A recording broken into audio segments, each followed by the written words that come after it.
పుష్ప 1 సినిమాలో అంటే పుష్ప పార్ట్ 1లో అల్లు అర్జున్ గారు తగ్గేదేలే అని ఒక మేనరిజం ఒక డైలాగ్తో మంచి పాపులారిటీ సంపాదించారు. ఇక ఇప్పుడు ఏంటంటే పరిస్థితి ఆ సినిమాలో ఆ డైలాగ్ పాపులర్ అవడం వల్ల ఇక మనం కూడా తగ్గేదేలే అన్నట్లుగా ఆయన ఇష్టం వచ్చినట్టు ప్రవర్తించి ఇప్పుడు ఇబ్బందులు పాలైనట్లుగా మనకి ఈ మధ్యకాలంలో జరిగిన పరిణామాలు చూస్తే అర్థమవుతుంది. ఈయన ఏం చేశాడంటే నంద్యాలలో వైఎస్ఆర్సీపీ పార్టీ తరఫున పోటీ చేసినటువంటి ఎమ్మెల్యే క్యాండిడేట్కి ఈయన నా స్నేహితుడికి స్నేహితుడని ఏదో లాజిక్ చెప్పి ఆయనకు మద్దతుగా వెళ్ళడం జరిగింది. దీన్ని జన సైనికులు చాలా పర్సనల్గా తీసుకున్నారు. వాళ్ళు ఎమోషనల్గా బాగా హర్ట్ అవ్వడం జరిగింది. ఇవన్నీ పరిణామాలన్నీ జరిగినాయి. ఎన్నికల ఫలితాలు వచ్చినాయి. ఫలితాలు అందరికీ తెలిసినవే. ఇప్పుడు ఏంటంటే పరిస్థితి ఈ పుష్ప 1 సినిమా అంటే పుష్ప 2 ఇప్పుడు రిలీజ్ అవ్వాల్సిన పరిస్థితుల నుంచి అది వాయిదా పడింది. ఆ వాయిదా కూడా చాలా ఎక్కువ కాలం గ్యాప్ తీసుకుని వాయిదా వేయడం జరిగింది. అసలు దీని ఎందుకు జరిగింది అనేది ఒకసారి మనం పరిశీలిస్తే పుష్ప 1 సినిమా తెలుగు రాష్ట్రాల్లో పెద్దగా కలెక్షన్స్ రాలేదని, అప్పట్లోనే ఈ సినిమాకి నష్టం వచ్చిందనే వార్తలు అప్పట్లో వినిపించాయి. కాకపోతే నార్త్ సైడు ఈ సినిమా బాగా కలెక్ట్ చేసిందని చెప్పి అప్పుడు అన్నారు. కానీ ఏమవుతుందంటే ఈ బిజినెస్ చేసేటప్పుడు ఈ ప్రొడ్యూసర్స్ ఏమవుతుందంటే నార్త్ సైడ్ డిస్ట్రిబ్యూటర్లకు ఇచ్చేసినప్పుడు దాని మీద వచ్చినంత ప్రాఫిట్స్ అన్నీ వాళ్ళ దాకా రావన్నమాట. ఏదో కొంత తక్కువ రేటు కంటే అప్పుడు మార్కెట్ ఈయనకి పెద్దగా లేదు కాబట్టి ఏదో తక్కువ ధరకే అక్కడ విక్రయించడం జరిగి ఉంటుంది సినిమాని. ఆ కలెక్షన్ వీళ్ళకేం పెద్ద లాభం చేకూరినట్టుగా మనకేమి అప్పుడు తెలియలే.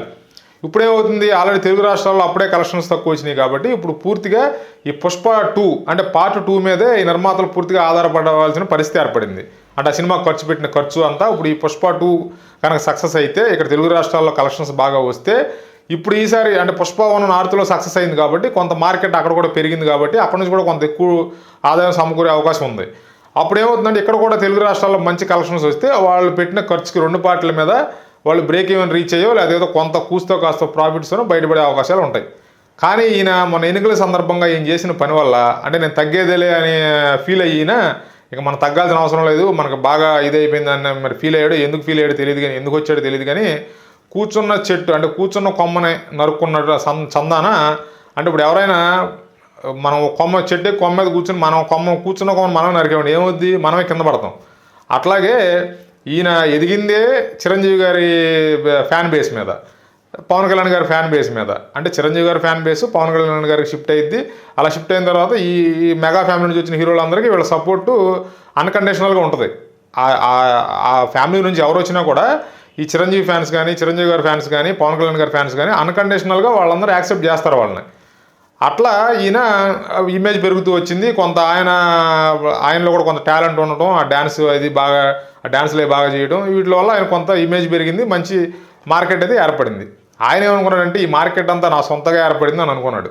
కానీ బేస్ అంతా కింద అంటే బిల్డింగ్ పైన టాప్ ఫ్లోర్ చూసుకుంటున్నాడు ఆయన, కింద పునాదులన్నీ ఈ mega fans Pavan Kalyan power star fans వీళ్ళే ఉన్నారన్న విషయాన్ని మర్చిపోయి అలా ఎన్నికల సందర్భంలో వెళ్ళి వాళ్ళకి సపోర్ట్ చేసి ఇప్పుడు ఏమైంది పరిస్థితి, ప్రొడ్యూసర్లు నష్టపోయే పరిస్థితి ఏర్పడింది. ఒక చిన్న లెక్క చెప్తా చూడండి. ఆంధ్రప్రదేశ్ రాష్ట్రంలో ఒక 20 లక్షల మంది జన సైనికులు ఈ సినిమా చూడరండి. ఈ పుష్ప 2 ఇప్పుడు రిలీజ్ అయితే ఇప్పుడున్న పరిస్థితుల్లో ఇప్పుడున్న ఎమోషనల్ కండిషన్స్లో ఉన్నటువంటి వాళ్ళు జనసేన ఫ్యాన్స్ బాగా ఎమోషనల్ పీక్స్లో ఉన్నారు వాళ్ళు. ఈ పరిస్థితుల్లో సినిమా రిలీజ్ అయితే 20 లక్షల మంది జన సైనికులు ఈ పుష్ప 2ను చూడరు. అంటే 20 లక్షల మంది టికెట్ 100 రూపాయలు వేసుకుందాం. అంటే మల్టీప్లెక్స్ వాటిలో 170, 200 అమ్ముతున్నారు. పోనీ మామూలుగా యావరేజ్ను టికెట్కి 100 రూపాయలు వేసుకున్నా 20 లక్షల మంది ఆ టికెట్ కొనలేదంటే 20 కోట్ల రూపాయలు కలెక్షన్స్ పోయినట్టే. తర్వాత తెలంగాణలో చూసుకుందాం. సరే తెలంగాణలో కొంత అభిమానం పవన్ కళ్యాణ్ గారికి కొంచెం అభిమానులు తక్కువ ఉన్నారని లెక్కేసుకున్నా ఒక 10 లక్షల మంది పవన్ కళ్యాణ్ అభిమానులు అక్కడ ఈ పుష్ప 2ని చూడలేదు అనుకుందాం, అక్కడ ఒక 10 కోట్లు పోయినట్టే. అంటే టోటల్గా ఏమవుతుంది, మన ఆంధ్రప్రదేశ్ తెలంగాణ నుంచి నేను తక్కువ చెప్తున్నా. అంటే పవన్ కళ్యాణ్ ఫ్యాన్స్ 20 లక్షలే ఉంటారని నా ఉద్దేశం కాదు. కొంతమంది చూసినా బాగా ఎమోషనల్గా రెస్పాండ్ అయ్యే వాళ్ళు ఉంటారు కాబట్టి వాళ్ళు ఒక 20 లక్షల మంది లెక్కేసుకున్నా, అక్కడ 10 లక్షల మంది లెక్కేసుకున్నా, అంటే ఒక 30 లక్షల మంది లెక్కేసుకుంటే ఒక 30 కోట్ల రూపాయలు కలెక్షన్స్ పాయే. ఇప్పుడు ఇదేంటంటే ఈ లాజిక్ అంతా అర్థమైంది. ప్రొడ్యూసర్స్ ఖచ్చితంగా దీని మీద ఆయన క్వశ్చన్ చేసి ఉంటారు. క్వశ్చన్ చేసిన తర్వాత వాళ్ళు డిస్కస్ చేసుకుని ఈ పరిస్థితుల్లో మన సినిమా రిలీజ్ అయితే భారీగా నష్టపోతామనే అంచనాకు వచ్చి వచ్చి ఈ సినిమాని నిరవధికంగా ఎక్కువ కాలం గ్యాప్ తీసుకుని వాయిదా వేయడం జరిగింది. ఇప్పుడు ఈ గ్యాప్లో ఏం చేస్తారంటే అల్లు అరవింద్ గారు రంగప్రవేశం చేస్తారు. ఏదో ఒక ఫ్యామిలీ ఫంక్షన్లో ఏదో జరుగుతూ ఉంటాయి కదా, ఏదో ఒక ఫ్యామిలీ ఫంక్షన్లో ఈ అల్లు అర్జున్ని పవన్ కళ్యాణ్ దగ్గరికి తీసుకెళ్తారు. పవన్ కళ్యాణ్ గారి దగ్గరికి తీసుకెళ్ళి ఆయనకి మరి క్షమాపణ చెప్పిస్తారో, లేదా ఏదో అనుకోకుండా జరిగిందంటారో, ఆ పరిస్థితులు అట్లా చేయకుండా ఉండాల్సిందని చెప్పిస్తారు. ఏం చెప్పిస్తారో మనకు తెలియదు. మరి ఈయన చెప్తాడో, మరి ఆ ఈగో ప్రాబ్లమ్స్ పక్కన పెట్టి కలుస్తాడు, మళ్ళీ వచ్చి పవన్ కళ్యాణ్ గారికి ఎక్స్ప్లెనేషన్ ఇచ్చుకుంటాడో లేదో మనకు తెలియదు. కానీ అల్లు అరవింద్ గారు అయితే ఆయన ప్రయత్నం చేస్తారు ఖచ్చితంగా. చేసిన తర్వాత ఏమవుతుందంటే, ఆయన కలిసిన తర్వాత ఒకవేళ ఆ ఫంక్షన్లో వీళ్ళు కనుక బాగా క్లోజ్గా మూవ్ అయ్యి బాగానే ఇదైంది అనుకోండి, ప్రాబ్లం సాల్వ్ అయింది అనుకోండి, దానికి సంబంధించిన వీడియోలు ఆ ఫోటోలన్నీ మళ్ళీ సోషల్ మీడియాకి రిలీజ్ చేస్తారు.